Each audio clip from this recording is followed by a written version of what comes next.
पुष्पैरभ्यर्च अस्तेनाचाद्याः ओम कलशस्य मुखे विष्णुः मुखेन्तसमाश्रिताः मुने तत्तत्सुतो ब्रह्मा मुदे मातुनास्पदाः क्षोसागरा सर्वे सप्तद्वीपाः सुन्दरा ऋग्वेदो ऋग्वेद सामवेदोत्तरः अंगे जगन्नाथ सर्वे कलशां समाश्रिताः आयान्ते पूजार्थं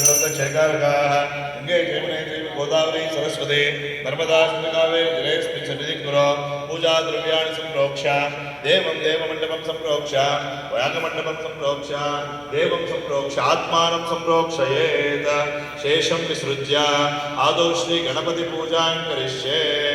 ओम गणानां त्वा गणपतिं भवामहे विश्ववेदावश्यवस्तमं ज्येष्ठराज ब्रह्मणा ब्रह्मणत्वदान शृण्वन्नोतिपि सेदसादनं हरिद्राभिव्य भूः गणपतिमावाहयामि वहा गणपतिमावाहयामि स्वहा गणपतिमावाहयामि भूर्भुवः महागणपतिम् आवाहयामि स्थापयामि पूजयामि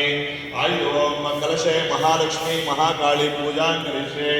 ओम कात्यायनाय विद्महे कन्याकुमारी धीमहि तन्नो दुर्गी प्रचोदयात् अस्मिन् कलशे महादुर्गां ध्यायामि सरस्वतीमावाहयामि महालक्ष्मीमावाहयामि स्थापयामि पूजयामि नवग्रह